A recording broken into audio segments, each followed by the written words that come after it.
वह धीरे धीरे अंदर बढ़ने लगा। तभी अचानक एक जोरदार चीख सुनाई दी। रोहन का दिल घबराया, लेकिन उसने हिम्मत जुटाई और आवाज की दिशा में बढ़ने लगा।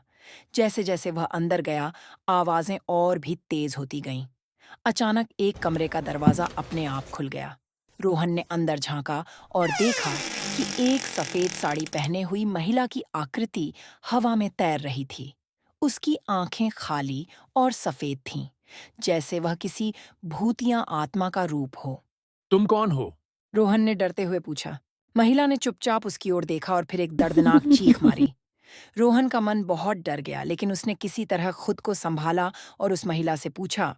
तुम मुझे क्यों डरा रही हो? महिला ने धीमे से कहा। यह हवेली मेरी है और तुम मेरे इलाके में घुसे हो। यहाँ से जाओ, नहीं तो तुम कभी बाहर नहीं निकल पाओगे। रोहन का दिल तेजी से धड़कने लगा, लेकिन उसने हार मानने की बजाय साहसिक कदम उठाया।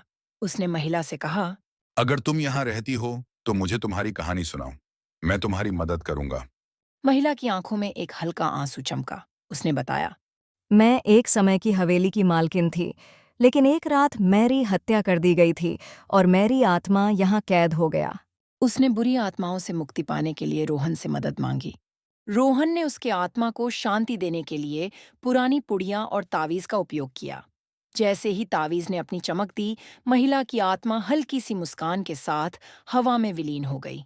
हवेली की दीवारें भी अब उज्जवल हो गईं और हवेली का भूतिया रूप खत्म हो गया। उस रात के बाद से हवेली शांत हो गई और गांव वाले फिर से सुरक्षित महसूस करने लगे। रोहन ने अपने साहस से एक बुरी आत्मा को शांति दिलाई और उसकी कहानी गांव में एक प्रेरणा बन गई।